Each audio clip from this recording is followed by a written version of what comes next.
Hi, everybody, and welcome to the Author Essentials live event on May 27th.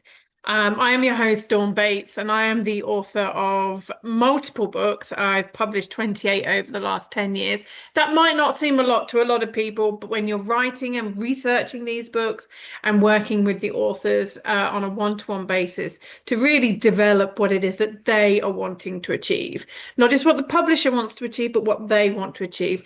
That is, an incredible achievement. So what I'm going to be discussing with you this evening is the additional elements of what it takes to become an author and get your book out there. There is a lot of things that go on behind the scenes. And one of the things that I've really got to realize as I've been going through this journey, not just for myself as a writer, but also as an author coach and publisher for others, is that a lot of writers, they don't understand about all the other elements that they need. So tonight I'm going to run through those for you. And if there is something that if you would like to purchase these essentials afterwards, then there is that opportunity to do so. There is also the opportunity to join me for a 2-day event. It sounds a lot, but it's only going to be from 10 a.m. until 2:30 in the afternoon. So I like my time. I like family time. I like my downtime. So it's not a huge event, but if you'd like to join that event, then there is an opportunity to do that as well. So without further ado, I'm just going to get cracking. So the author essentials, why? Now, like I said, I'm a writer, but before all of that, I'm a reader. How do I find writers? How do I find the books that I want to read? Well, a lot of the time, they're from recommendations from friends, or I'm searching for a subject, or I'm in the bookshop. I hardly ever, ever, I can't remember the last time I read a review of a book. I don't rely on those. I rely on my intuition. I'm also somebody who loves talking about books, and so much so that I have my own radio show. So I've spent the last 10 years reading, writing, and publishing books. And I've been speaking around the world on a lot of different subjects that I write about. Mainly, a lot of them are social justice or trauma-informed subjects or political corruption. These are not very easy subjects to sell. If I was writing a romance or a bit of erotica or a dark fantasy, they would be a lot easier to sell. But if I can make a career out of being an author of these subjects, I know it's possible for anybody to make a career out of it. I do write, as I said, about hard-hitting subjects. So what I do is I actually read the high-level stuff, all the political white papers, all the op-eds, the research papers. I'm very much into politics. I will study. And then I write things so that people like my dad, who only reads carp fishing magazines, I write things so that he can understand them. I'm also someone who loves adventure, and I have just spent the last 8 years, I've been back in Britain for 2 years sorting out some issues, but before that I was sailing around the world for 2 years, researching and going where the story took me, but also having fun, because one of the things that we're not taught is about having a life by design. And this is the reason why I'm sharing all of this with you now, is because this is really going to come into play when we're looking at some of the essentials that we're about to deliver, that I'm about to share with you. What life do you want to lead, and how do you want to live your life? Because if, like me, you don't like being in the spotlight. I know I create all of these videos, and I've got my YouTube channel, and I'm on LinkedIn and all the things, and I have my radio show, but I am someone who loves my privacy.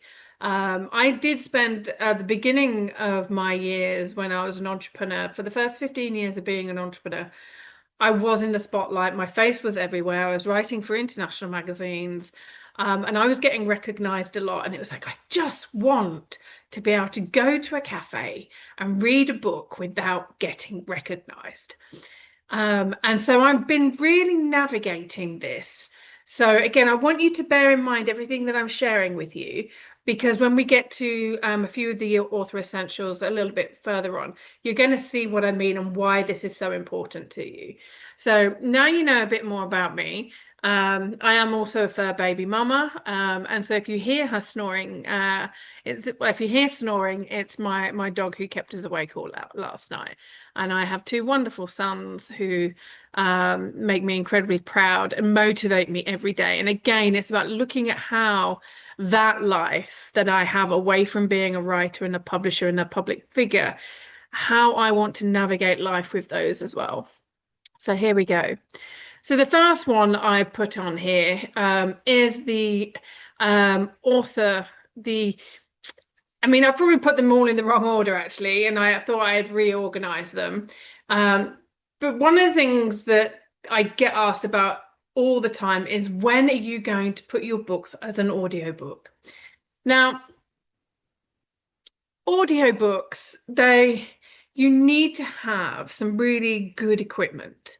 You need to have soundproofing. You need to be in a space where, you're not going to get any interruptions. When I was sailing around the world, that was not possible. Yes, I could have booked into a recording studio, but I didn't know how long I was going to be somewhere, and I didn't realize that, back then I didn't want to record audiobooks because, as I said, I'm a reader first. Now, an audiobook when someone's reading a book to me, it's time to go to bed.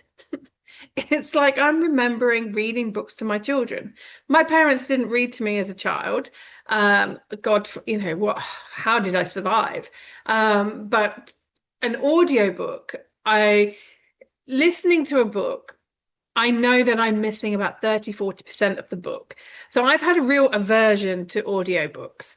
And then for me, it's like, well, am I going to tear out 40% of a book and then read it and buy it when, we're missing out a lot of the content on an audiobook, but so many people love them. So I do recommend that you get them. And you need to understand, where does your audiobook sit in your publishing timeline, which we're going to get onto a little bit later. And have you got all of the recording equipment at home, or a space at home where you can record? Now, the industry standard is ACX, and they are the ones who do things for Spotify, not Spotify, for Audible. Now, Audible do take a long time to publish your audiobook, so you need to make sure that you've got anywhere between 3 and 6 months. Now, they do say that they get them done very quickly, but when you can imagine all of the books that are being written and lots of people are putting them out. And we do find that an organization called Findaway Voices, they do Spotify and thousands more. ACX tend to do Audible, iBooks, and Apple. ACX have a really high quality threshold. So your files need to be perfect. And you need to understand whether you're going to write it, whether somebody else is going to write it. If you're going to read it and narrate it, or whether somebody else is going to do that for you. Are you going to go to a recording studio, or are you going to do it at home? If you are going to do it at home, you do need to make sure that there's no fire alarms going off if you live in an apartment building, that you haven't got your dog snoring in the background, because these are all going to delay it. And also, how are you going to market it? Who are you going to be marketing to? Are you going to be working with people of, like, you'll notice I've got here on my slide, are you going to get it certified for blind people by working with, the charities for the blind? Because there are still a lot of people that are blind that are using Braille. That is still a big thing. And understanding who your ideal listeners are. What is your book about? Because are you going to be wanting to record a really shocking book that people are listening to whilst they're driving? Now, to give you some idea of why I'm saying there's a bit of an analogy. I'm someone who, when I'm running, which I don't do very often, I can't listen to dance music because I start dancing and then I fall over and I face plant into the floor. So that's not a good idea. But I also wouldn't want to listen to an audiobook while I'm running. So I run without music and I run without anything. I swim without it. But again, we've got headphones now. So maybe you could, if you're writing a motivational book, maybe you're writing something about momentum. These are kind of the places where you want to start marketing your book first off. Again, looking at what platforms you're going to use. Are you going to be putting out on a podcast channel? Are you going to be using places such as Spotify or iBooks and Apple and Audible? And again, looking at the timelines, because if you do want a quick release timeline, I would highly recommend that you make sure that you get your book out on Findaway Voices, because they will start propagating a lot sooner than ACX. And again, it's all, and you do need to make sure, as you can see there, I put opening credits, the front matter, and the closing credits. And these bits are really, really important, and you need to get these spot on. Otherwise, it is going to get rejected. So there's lots of different things there that you do need to be thinking about. Again, I've got a template for that. So if you do choose to purchase the author essentials, then you can actually use that. Okay, so this is one of the reasons why I went into a bit of detail, quite a bit of detail, about who you are, because it's not just about who you are now, it's about who you want to be, or what is the kind of life that you want to have. And what kind of person are you? I've just been discussing with my ops director about how, we amplify the things that I want to do, and reach more readers and reach more authors. When I'm not somebody who's very savvy with social media, I'm not somebody who's very good with technology. And I know that's probably just a story that I tell myself, but I did not start writing books to start creating content for social media and Instagram. So it's a bit of a, I nearly said head fuck, so that I just said it. But again, my personality type, I'm quite direct, and I know who I am, and I know what I'm good at, and I know what stresses me out.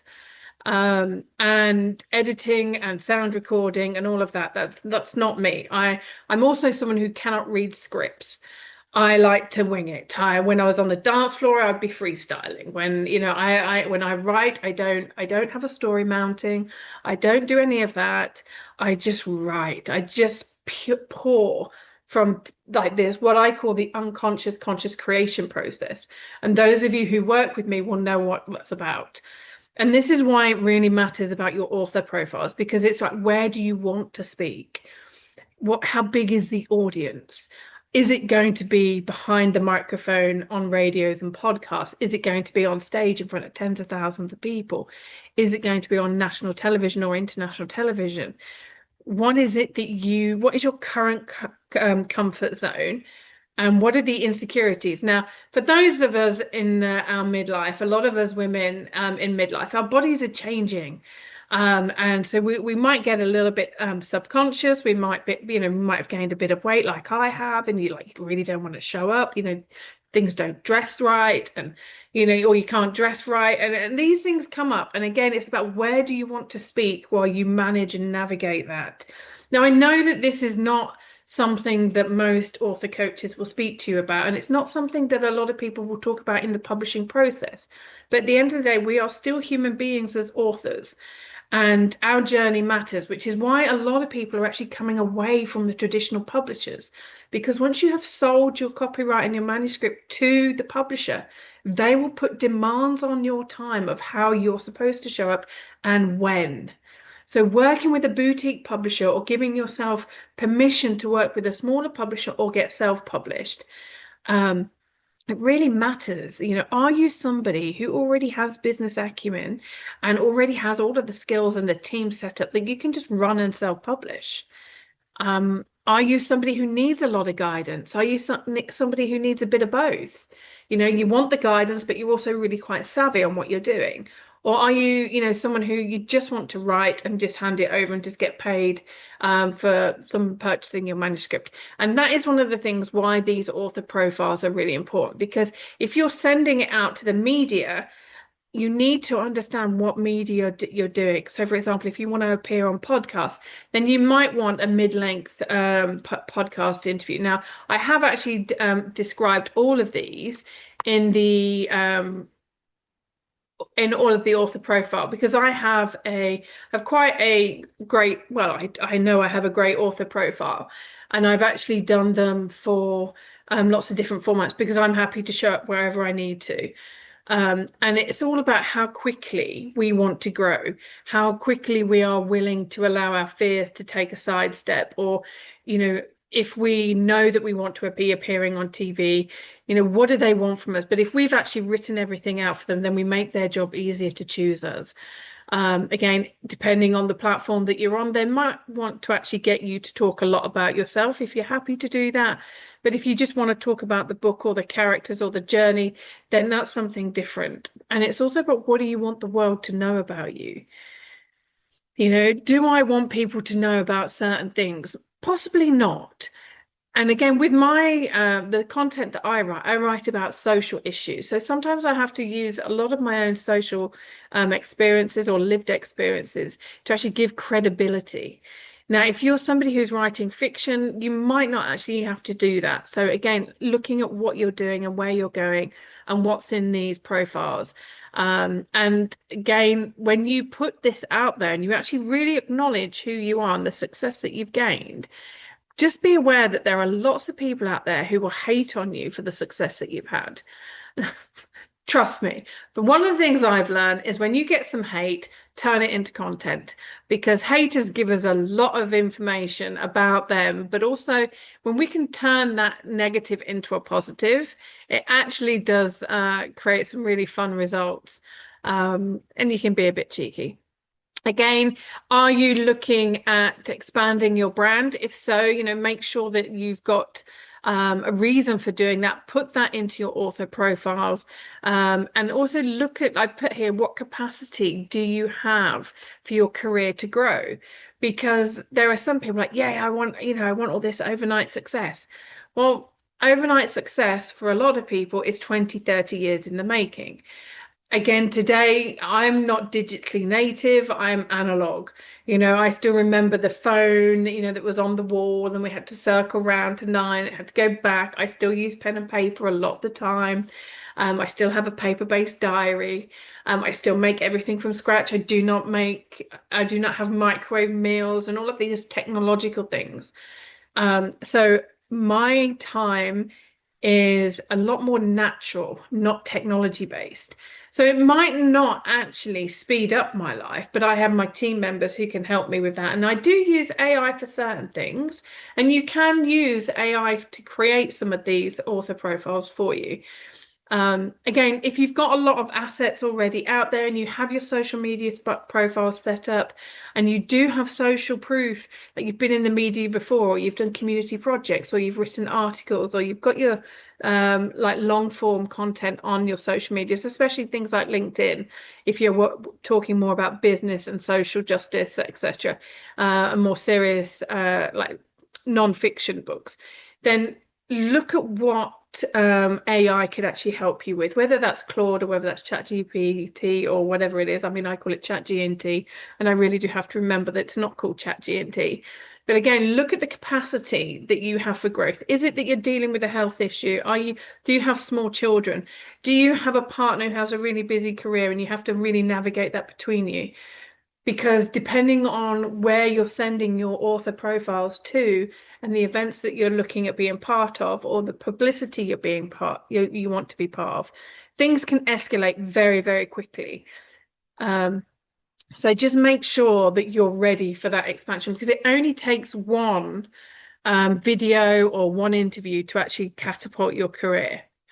Now we're getting on to the book blurb, because some people really don't use a book blurb anymore. And I'm just like, why? I'm not interested in what other people think of the book, because what they think of the book is none of my business, because I don't know them.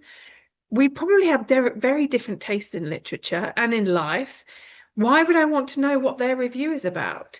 And what we're seeing a lot more is people, instead of putting a blurb on the back of the book, they're putting the reviews on the book. So the book is becoming more about ego rather than about the reader. And as someone who is a reader first and foremost, I don't want to read reviews. I want to know what the book is about. I want to get in there. I'm like, okay, I want to read this book.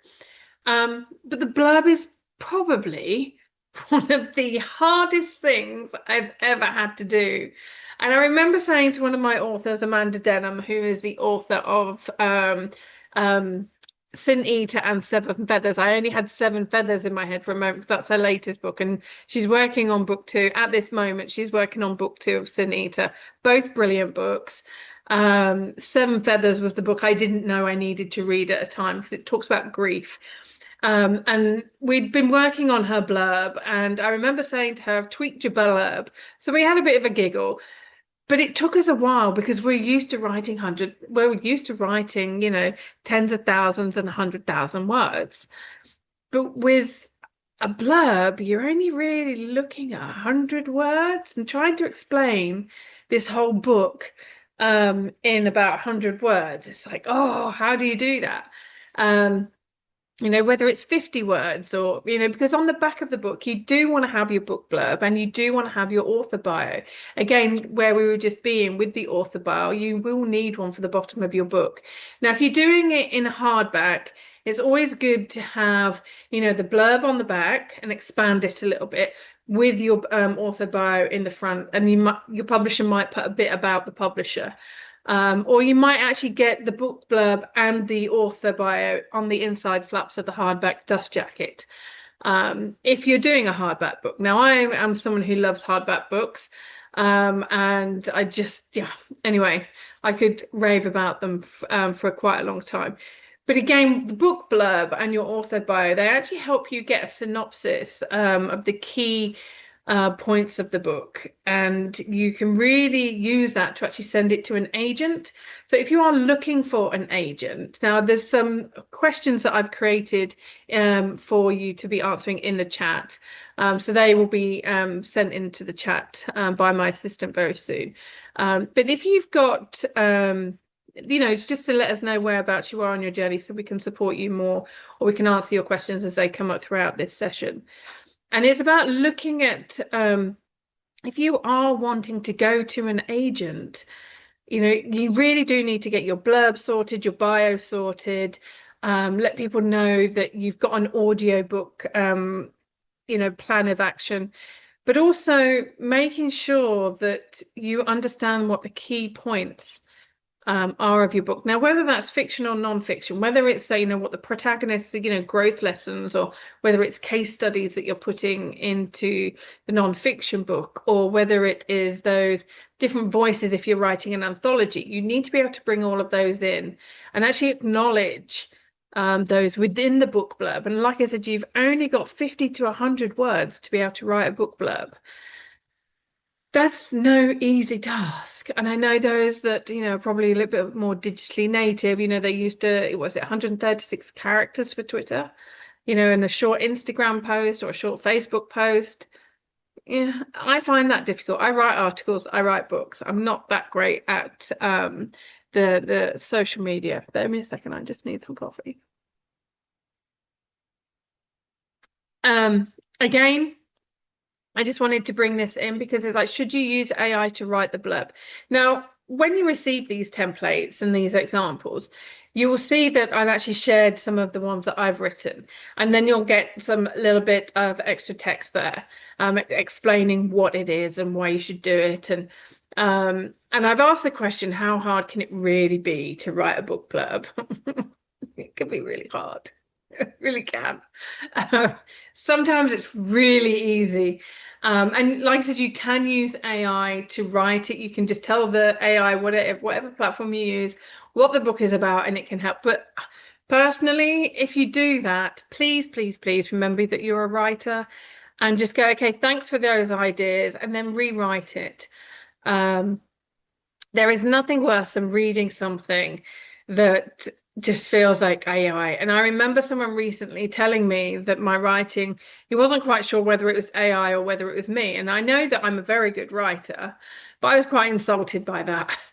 But the thing is, the quality of AI is getting better. And, we do need to be able to find our own voice in it. And if you can write a blurb yourself with some pointers of AI if you're struggling, but please do write it yourself. Now, there are several different organizations, Society of Authors and the Authors Guild. We do, those of us who are members of those, we do have something called Human Authored. And all of those of us who stand behind that are actually against AI writing books, because it's a human talent, and sentient work is so much richer. And I've already addressed the should I have a blurb or reviews. definitely write a blurb on the back. And I really don't want to see pages at the beginning of lots of reviews. Again, that just smacks of ego. Let the reader form their own decision. You're talking to readers here. And it's very interesting whenever I work with somebody and I've seen, their books. I mean, I've got one that's just in my line of sight, so I've been working from it early. This person has a lot of reviews on his books. I haven't like I've seen them and I've just skipped past them. Most people will skip past an introduction or the gratitude pages. So understand what's actually really important. And I would always say that the book blurb is a lot more important than reviews. And book blurbs are very different to the book descriptions. And you do need two book descriptions. You need one that's 350 characters and one that is 4,000 characters. Now, the reason for this is because when you have published your book, and if you're going to put them into catalogs or, and you're going to have like distribution with people like Gardeners, who are one of the world's biggest book distribution channels, they will put the first description of 350 characters into their catalog, and it has to be such a punchy sell that when buyers are skimming through, that yours is actually going to stand out. Now, you also can do something called biblets, which you can get through organizations such as Nielsen's, where these are actually going out to publishers, and you can use those on your social media. But again, it's 350 characters, not words. Your long description is more for your online publishing platforms, such as, Amazon, sorry, your bookstores, so Waterstones, Barnes and Nobles, that kind of thing. And this can be anything about you and the book.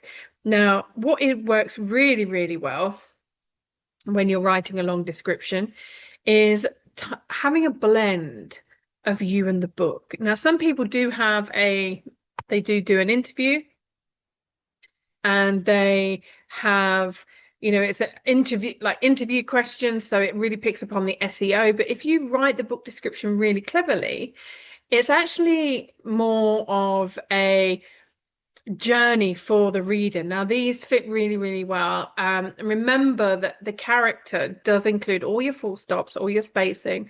So if you're a two-spacer, like I am, rather than a one-spacer, you might actually want to become a one-spacer for your book descriptions.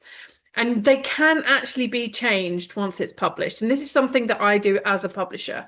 So it's actually getting up to the time where we're actually about to change all the book descriptions for all the books we've published. Now, this is a lengthy process.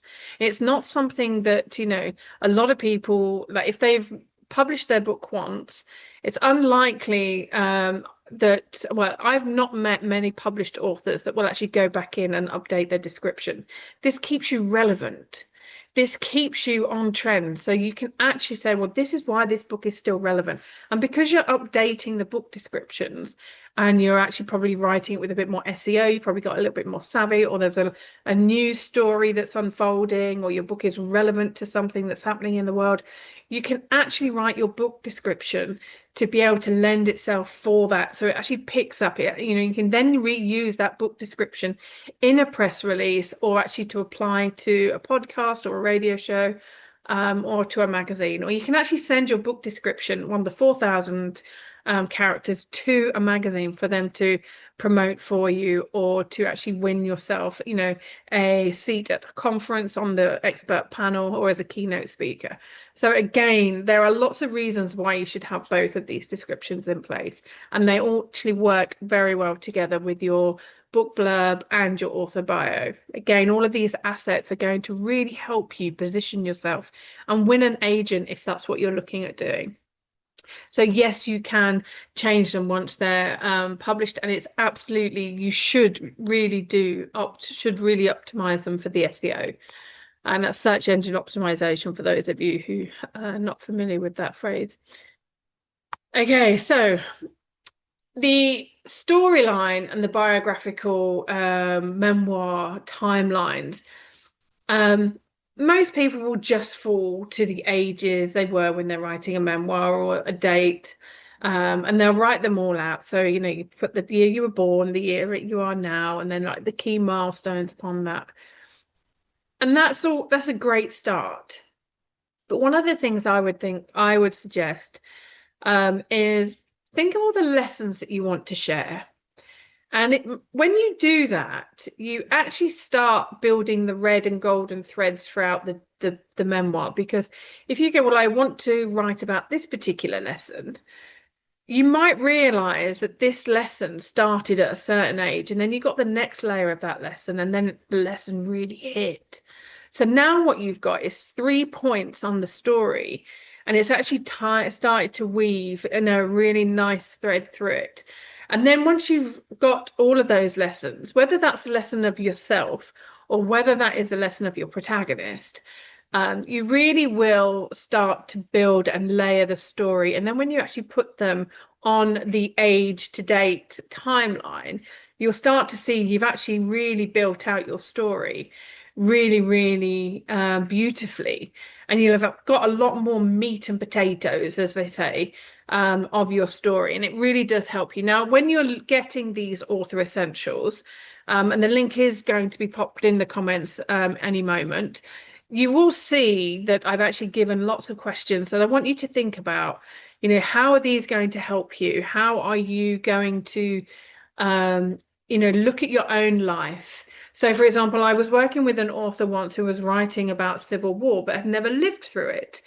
She was, and I was like, but how do you know what that person has been feeling? How do you know what she's going to be have learned?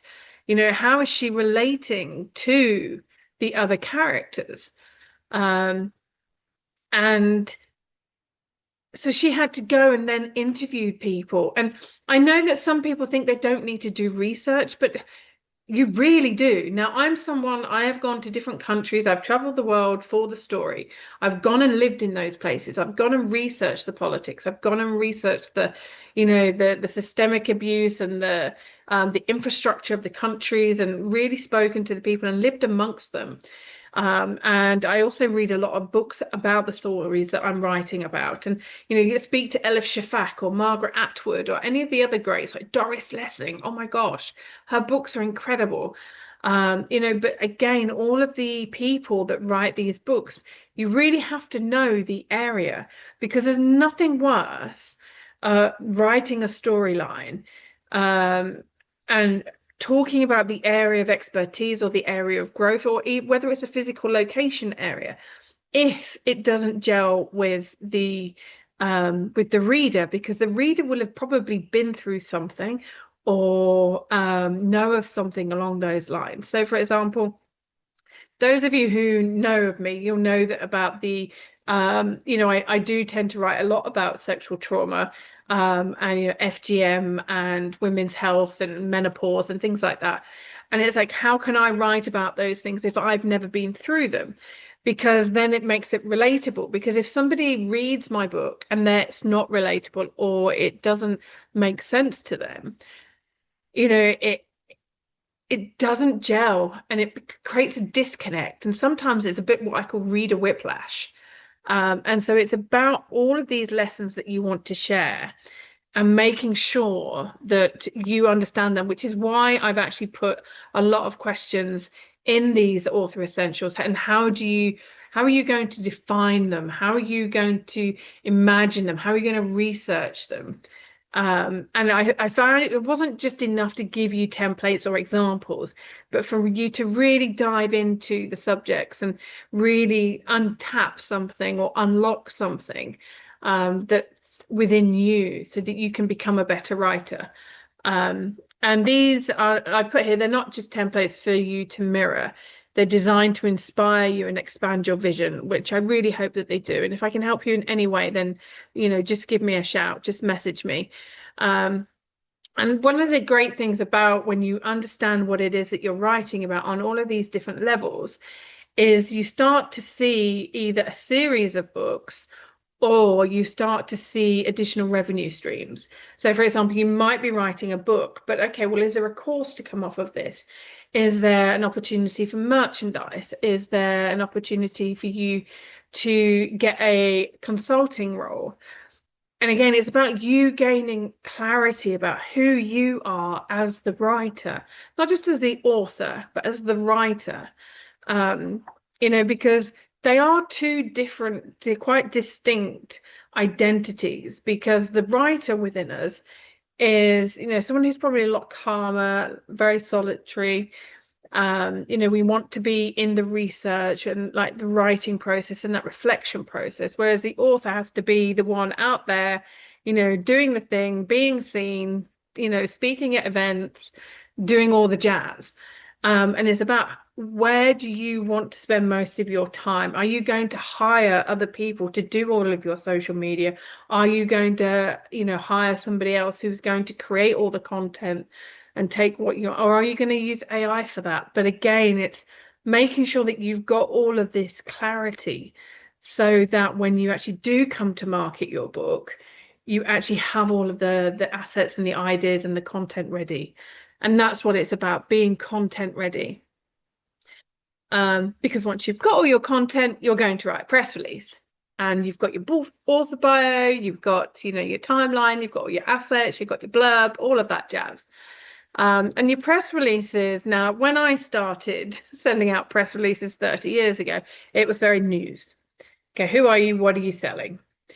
I also used to work in newspaper publishing and advertorials and selling, and so I know what the press want. It's very different now because we are in a very different age, but they really do need to be relevant to something that's going on. And if you can tie what's going on in recent news to your book, then that all so much the better. Yes, we do need to know about your book. Yes, we do need to know about you, but there are lots of different things that you need in there. And it needs to be, you need to have that headline. You need to have the opening paragraph. You also need to have your location and a timestamp. These are absolutely essential. And one of the things I would do is actually Google the news wires, find out how many of the biggest stories actually came, where they came from. Did the journalists write them? What did they come through a news wire? And you can do this by using Google. And that there is like EIN Newswire, there's Authority Newswire, there's the Notified Newswire, just to name a few. And I've used them all.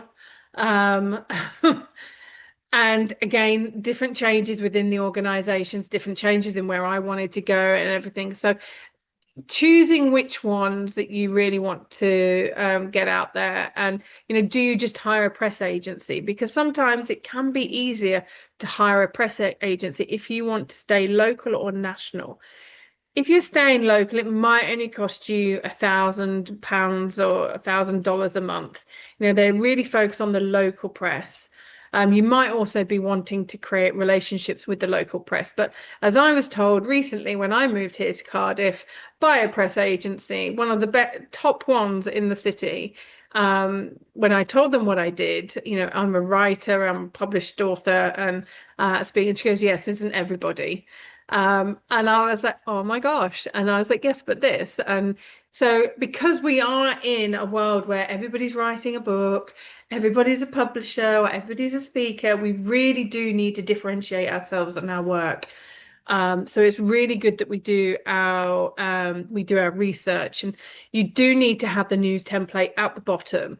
And it actually tells you about the author. So for example, it says here that that I'm a justice advocate, social justice advocate, and my career spans almost 30 years across 47 countries. That is one of the biggest key selling points about me, because people know I'm not just talking about things through a monocultural lens. I'm not just talking about it from an English point of view. I'm talking about it from somebody who has lived and worked in 47 countries, and I'm looking at social justice. And you cannot look at social justice through a single lens. And I was at UN recently in Geneva for a GEI summit, which is looking at equity and inclusion. And, it was incredible to be in that room. And this will be something that I will write a press release about, to amplify. And it's not just about using this press release once. this template that I'm giving you is for you to use time and time again. These are things that I give to my clients who are working with me on a one-on-one or are working with me to get published. So all of these things that I'm selling to you, because I am selling them to you, let's be honest. I'm here to showcase what it is and showcase my knowledge so that you feel confident that what I'm giving you for a price is actually of some substance. But make sure you also have your contact details at the bottom. This is something that lots of people do not put at the bottom of their press release. And some people don't want their phone number out there. Some people don't want their email out there because they don't want to get spammed. They don't want calls in the middle of the night. But again, it's about how are you allowing people to connect with you? You'll notice here that, I haven't got my phone number on there because this was a press release that I used while I was sailing around the world. And if they can't get hold of you and I actually do put, there was in the email when I sent out my press release, I'm currently sailing around the world, so I haven't included my phone number, but please do contact me here. So I've given context, and it's all of these little things that you can really help the journalist connect with you and understand why you haven't put certain things on there, like your phone number. The other thing that journalists will be looking for is a media one sheet. And we call it a media one sheet because it's a one pager. Now, I've had so many over the years, I've lost count. But who are you sending it to? Now, I've put here, I'm sharing this one with you, Dawn Bates, author coaching, business strategy, and leadership. Because what I do is I work with people who have got very successful careers within their chosen field, and they're looking to expand their brand and use their success and experience and influence to raise awareness of social issues. And so this is why this particular media sheet was sent out to business coaches of people like that. So come work with me if you want to expand your brand and deal with and use your influence for greatness rather than just for profit. And it's about looking at what they needed for them to send to their clients. Because it's one thing being a business coach, but writing a book is something very different. A lot of business coaches haven't written a book. Most people who work in publishing firms have never written a book.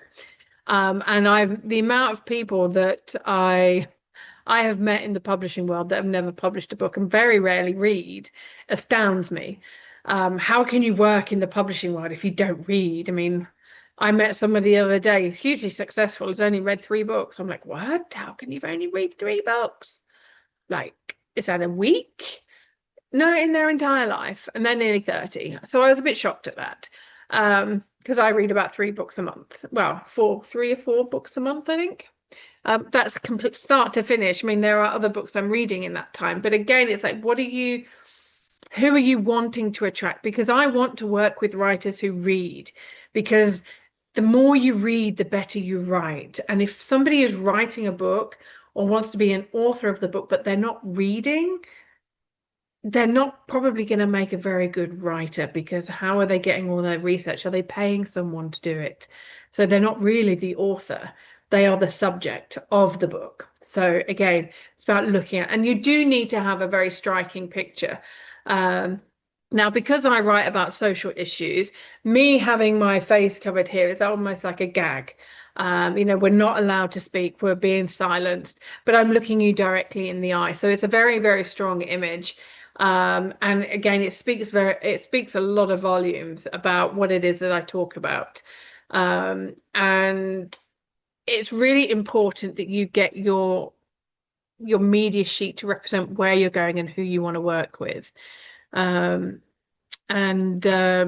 Understanding whether it would be better to send them your bio rather than your media sheet, because it might be that you want to send them your bio and your media sheet, but what have they asked for? Again, it's about the touch points as well, because if you can make contact and say, right, okay, I have a media sheet that I can send you with some touch points. Would you like me to send that? And then again, you're getting them into the conversation. Your media sheet really does need to position you above and beyond everybody else. Now, you saw the picture before. It was very striking. It showed a very serious face. And then I've included this picture, which shows a cheeky side of me. somebody who's a bit naughty, very cheeky. And again, so it gives a different view of me. It gives them, oh, okay, so she's really quite intense, but she's also very playful. Again, it can take people off guard, but it can also really soften them and really give you a much more rounded view. So your photos that you're choosing are very important. And you need to, I mean, I've put here, the differentiators. It's truth without spin. Audiences are tired of the fluff, the performative safeguarding and all the wokeness that's out there. So again, my audience, I'm not interested in people who are woke. I'm interested in people who are awake and who actually know what's going on and are not going to perform or placate just to satisfy people who are overly sensitive in a lot of ways. And I do say that with conviction because my work is not for those people. It will help them once they've actually become stronger and they've actually gained more resilience, and it might help them on their way to it.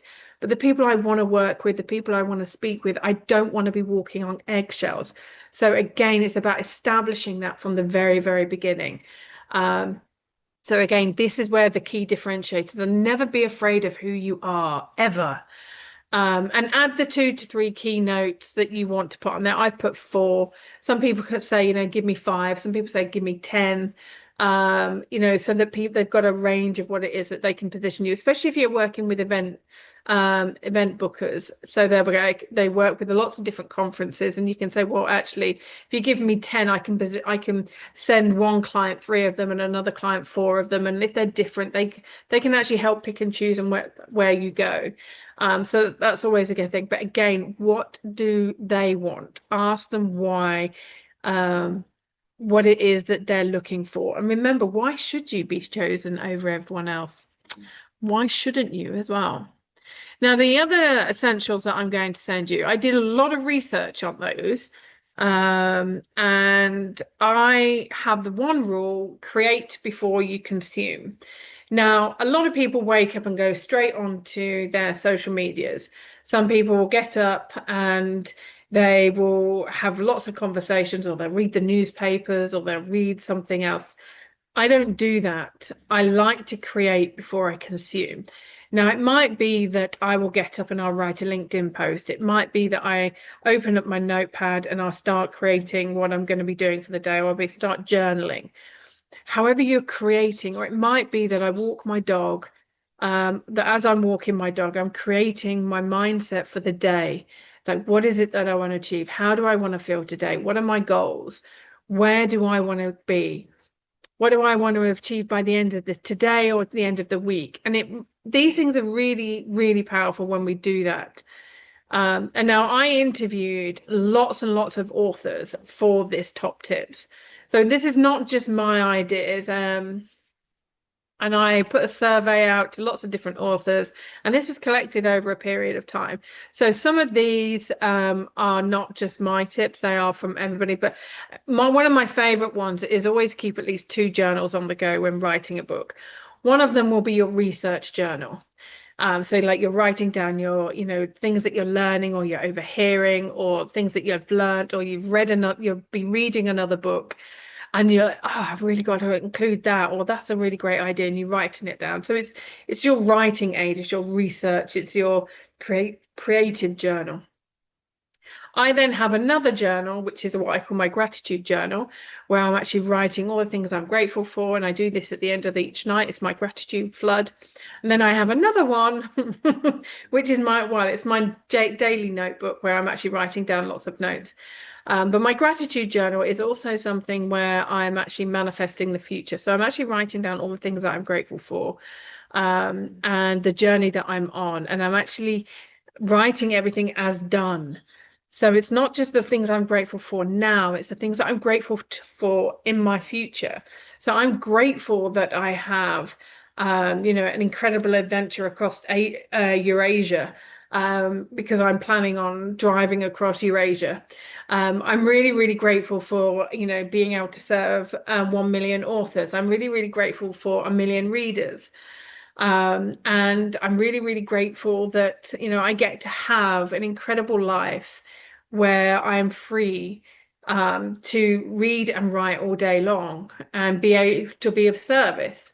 Or I'm really, really grateful that I have a healthy body and a healthy mind and lots of joy in my life. Again, these journals are so important because when you're manifesting your future goals, um, gratitude puts you into a highest vibrational frequency. Now, I do want to address something. There are lots of us who have been through trauma and our nervous systems are shot to pieces.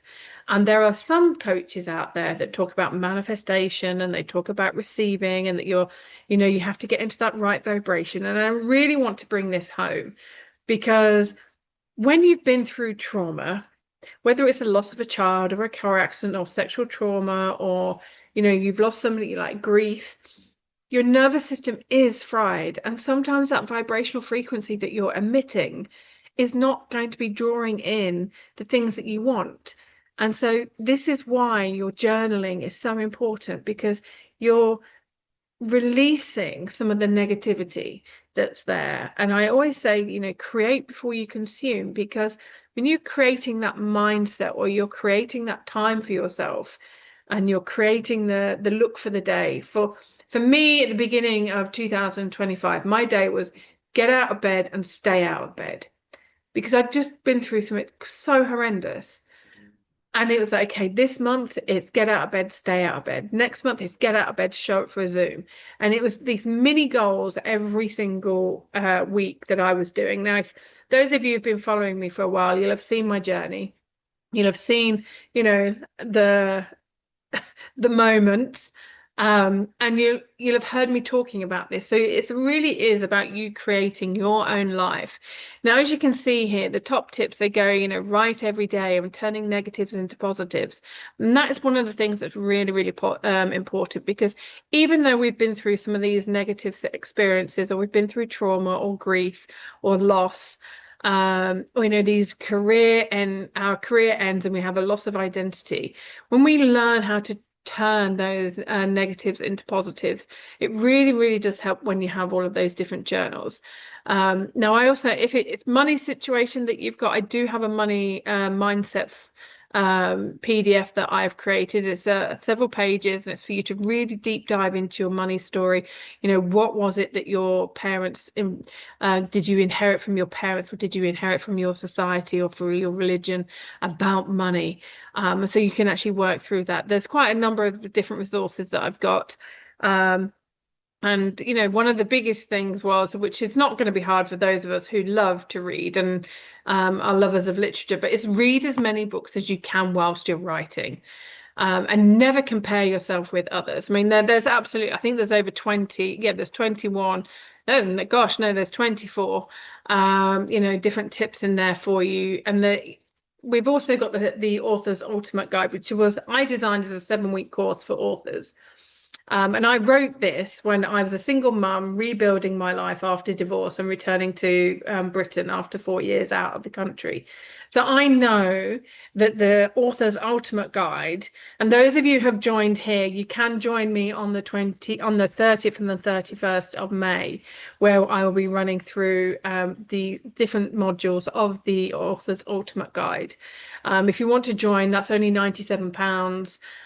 Including VAT, for you to come and join me for the 2 days. Remember, that's 10 till 12. We have a half-an-hour comfort break, and then we rejoin at 12:30 till 2:30, and then the rest of the day is yours. Because I know that people have family, so we have to deal with that. And some of us have dogs that need walking, so we need to make sure that our loved ones, as well as ourselves, are taken care of. So if you want to join that, then the link, just let me know. The link will be coming through into the comments. But now we're going to move on to the marketing strategy. Again, remembering who you are, remembering what kind of lifestyle you have and what your capacity is. Because if your skill set, like me, is not creating reels or doing all the edits on social media and spending, I mean, I tried creating a very, very short, I think it was like, I don't know, 70 seconds, and it took me over an hour. I'm like, over an hour for 70 seconds. And I was like, okay, just remember food. We spent hours preparing food, thinking about it, buying the ingredients, preparing the ingredients, and then cooking, and it's gone in like minutes. That's one way of remembering that, some things are worth taking the time to create. Some things not so much. Um, but again, if you're wanting to step into doing the marketing all of yourself, some of us don't have the budget for a big marketing team or a big PR team. Um, and one of the things that I want you to remember is to stretch yourself, but don't burn out.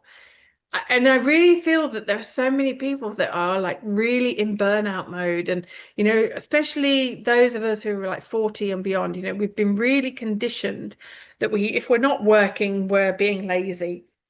And there are so many people, and I probably, because I have some of the books that I've written about mental health, um, I've really got to know about how some people have really dark suicidal thoughts, and I really don't want you to be one of those people.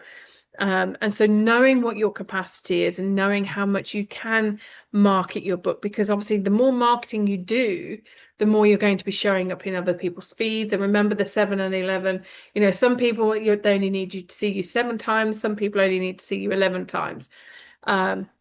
Me, if I see something that you put out and I like what you put out and it feels right, I go with intuition. Some people need convincing, hence the really long sales pages. I can't stand the really long sales pages, I will be honest. If I need convincing that much, then I don't trust my intuition and I haven't done, I just no. I find them quite patronizing. So again, know your audience. And it's also really important to know what's going on in the world when you're coming to marketing your book, because I had a client recently who wanted to add an additional chapter to her book. And I'd said to her, if you do that, you're going to delay the book. Now, a word to you all, nothing much happens in January. If your book is not ready to go on sale at the beginning of November for the Christmas sales, and depending on which hemisphere you're in, it's summer holidays or winter holidays, if it's not ready by then, it's unlikely that the marketing that you're going to be doing is going to do any good. So it's always best to make sure that your book is on release for beginning mid of November so that you can capitalize on the sales in those months. Because what happened was we then had the elections in the States. Now, there was no point promoting the book then. There was no point releasing the book because nobody was really going to be interested because it was a big thing. And so it was about positioning and shifting the marketing for the book. And although it delayed the publication of the book until earlier in the year, like March time, just to make sure everything was in place and everything had died down.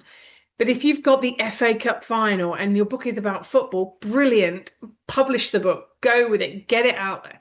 But if it's not, if your book is about the bored housewives, the bored footballers' wives, another great book to be publishing around football season. But again, know what your book is about and know what's happening I put here locally, regionally, nationally, and globally, because if something is happening or there is somebody else that's publishing a book similar to yours around about the same time, then that can really knock things off. Now, I published the Potent Power of Menopause book at the same time that Dr. Susie Newsom and Davina McCall published their book. Now, Dr. Susie Newsom, she'd been on Good Morning Television, she'd been, on the BBC, so she'd had a lot of press coverage. Davina McCall, those of you who are in Britain, you will have grown up with Davina McCall, being on, from her teenage years, being on lots of different TV shows. And so competing with media personalities that were already established was really challenging. But because I've continually and consistently promoted that book in lots of different ways in local libraries, I've promoted them in articles that I've written, and I keep linking back, the book is still selling. my first book from 10 years ago is still selling because I'm creating content where I can reference it.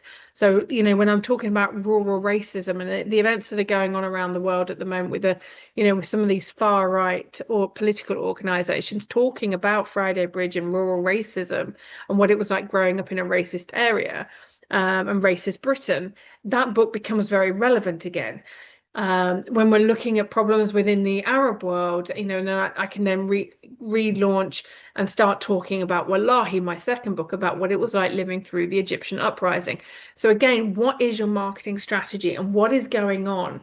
I can always talk about Wallahi every January 25th. Every February 6th, I can talk about the Million Man March. Again, there are certain things that we need to know, and this is why your proposed marketing strategy really matters, because there are going to be dates that are very relevant to the content of your book.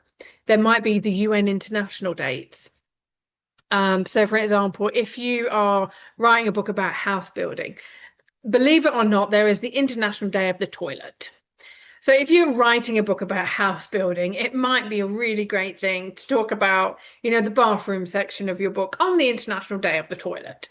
Who knew?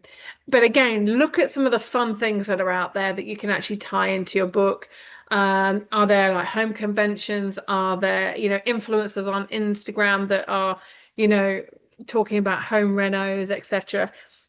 Who are the organizations that you're teaming up with? Who are the other influencers? Or is there a partner firm? Like if you are, for us sailors, we love really durable, clothing. Are you going to team up with Carhartt? Great outdoor wear, great utility wear. Again, if you're building, Carhartt might be something there for you. Again, are there pictures of you or little videos of you creating like this building that you've written a book about and you're wearing a certain brand? Again, look at what it is and what's going on in their calendar so that you can position your marketing strategy. But again, bringing it home to you as the writer, are there school days for your children, like, recitals? I've put here, parents' evening. Do your parents have any medical appointments? Do you have any medical appointments? Are there family holidays that are planned? You really do need to remember that, when you're developing these marketing strategies, that you actually bring in together the whole holistic view of your life. Lots of people don't do this, and it baffles me every single time. It's not just you on this journey. This is about you and your family. This is about you and those closest to you. Now, I'm single. I don't have to worry about a partner, but I do have children. Okay, they're young adults now. But is there something going on in their life that, I need to be there for, like, a university graduation? Or, is there something that I need to plan that I can give them, I can give them Chewy so that they can take care of her while I'm off gallivanting or doing these marketing things? What support network do you have around you that will allow you to really run with the marketing strategies that you're doing? And are there other alternatives that you can do? And again, it's about looking at the countdown. Do you have all your Canva graphics and, the countdown, etc.? Do you have a celebration party?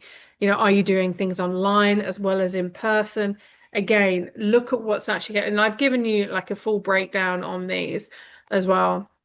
Now, the publishing schedule feeds into your marketing. That's why these two are together. And it's really important that you consider where you are on the publishing schedule, because and also what other people's timeframes are. So, for example, how long does your designer normally take? Now, I have what I call the legend that is Lamson. It's Mr. Jerry Lamson, who's known me since I was 21. So, a good 28 years this man has been in my life, and I can sometimes say to him, Jerry, this is what the book is about. And I get a design within 24 hours. And I don't have to do anything to it because it's absolutely perfect just the way it is. And there will be other times I'm like, yeah, not feeling that. I'm not quite sure what I want on the front of it. So, for example, the book that I'm writing at the moment or editing into a second edition, we've got a second, we're splitting it into two books. And the second book is called Mothers Like You. And we've tried out a few designs. We're just not gelling at the moment. So we've kind of, okay, let's just take a step back until we finish the editing. And like, I keep coming up with these ideas and sending to him. And it's not because a fault of his, it's because my head is in other places. And again, it's about making sure that once that artwork is ready to go, but what's his schedule? Also have a look at the typesetting, because sometimes typesetting takes quite a while. You'll have, the whole thing about, sorry, I just need to pour some more coffee because I realize I'm getting a bit of a sore throat. The When you're looking at the typesetting, when your typesetter has come to you and they've given you the PDF to look at, you might want to make a few changes, which when they then change it, it throws something else off, or the margins might not be right, or the branding might not be right, or the dinkus might not be in the right place, or um, they don't come back to you quick enough. And so you've really got to really build in the contingency of other people's schedules and timelines. Again, look at things that are happening globally. Look at the international days, or look at I mean, God forbid David Attenborough leaves this world. I mean, I know he will eventually. He's just celebrated his 100th birthday. But those of us that can remember when Princess Diana died, the the world shut down almost. We had COVID where things shut down, people didn't do much. So your publishing schedule really needs to have a lot of contingency built in. And, I've given here, this is just the week 8, but I'm going back to week 24 and 25. Build in opportunities for you to have those delays and bring things forward. If you're writing an anthology, are you waiting on things from other people? Are they not delivering on time? So put in, and if you're working with a really reputable publisher, you will have something like, for example, we put in late fees. So if we're working on an anthology, we actually have late fees, so that all of those that are contributing to the book, they know that if they deliver their input materials, 1 to 2 days late or 3 to 5 days late, then that's going to impact the production. And other people might have to work overtime, or they might have to work over weekends or really late into the evening, or we might have to have express charges that we need to cover. So we then pass on those late fees to the people who are delivering late. And again, looking at how you are going to be publishing the format. So you might want to publish the ebook first, which is one of the things that we do. Some people publish the hardback first, but we do ebook first, and then we'll release the paperback. Then we release the hardback, and then we release the audiobook, because then that gives the audiobook time for it to be recorded and then ACX to approve it or not. Build in to this the time to celebrate what you're achieving. Once you get your cover art design, that's a big thing, because it's not just that you've written a book. Your book is about to go live, and rushing through it, you're not taking that time to really consider yourself and what you've achieved. Now, lots of people say they're going to write a book. Very few people do. Those who do write a book, very few go on to publish them. Excuse me. And so when you're building your publishing schedule, I want you to build in a day or two where you're just like, okay, I've got my cover design. Sit with it. Be with it. Be with the emotions that come up. Be with that sense of pride, all those feelings of fear, and just be with them and journal about them, because they're really important. What you're doing is a really huge life achievement. Even me, when I think, I can't remember what book number Alpha was. I mean, it must have been about book 10, I think. And what a great position to be in. I can't remember what order my books came out in. But I remember standing on the bow of the boat as I was about to sail down the Amazon, researching human trafficking. So it sounds a bit more glamorous than it does until you find out about the human trafficking element.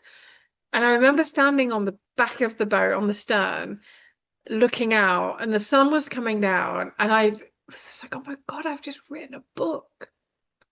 And I got so emotional. I was like, I've just written a book. And tears started coming down. And I'd sent the book off to Linda, who was the lady doing all the type, sorting out all the typesetting and the publishing onto my, she was my publishing manager at the time. And I'd now got like 3 days, 4 days to sail down the Amazon looking at what was going on until I actually got into a place called Santarem. Um, and then I had to check in and make sure everything was right with Santarem, and then we get to Manaus. I spent a week there. Um, but taking those moments to just really sit with everything you've achieved is so important. So build that into your publishing schedule, please. And really acknowledge everything that you've done. Now, as I said, we have another live event on the 30th and the 31st. So if you found this really useful, and you found a lot of the stuff that I've talked about wasn't quite enough, because there is so much to this. I do have the Ultimate Author's Guide that we're actually putting together. I'm just going to be going over the 7 modules. And that's a live event on the 30th and 31st, and that's from 10 till 2:30. Again, with half an hour comfort break in the middle, so you can do your business and walk the dog and get some more coffee. So I really hope that you've enjoyed this evening, and that what I've shared with you has been really valuable. And if you really do want to purchase the essentials templates, then the link will be it's been shared, and you can also get the link in the email, where if you've signed up but haven't been able to make it this evening, the link will be in the comments, and you'll be able to, well, in the email with the recording, and that will come out to you. And I really do hope that what you've learned has been valuable, and that you'll be able to put things in practice. And if there's any questions that you've got, please do connect with me on my LinkedIn, on my Instagram, or Bookface is what I call it, or via email. And again, if you are available on the 30th and the 31st, do come along. The price to join that is only £97. And it's a 2-day event. And I will be going through all 7 modules that I created to support as many authors as possible. 1 million is my goal. So thank you so much for joining. And I really wish you the very, very best of luck on your journey. Take care. Thank you. Bye-bye.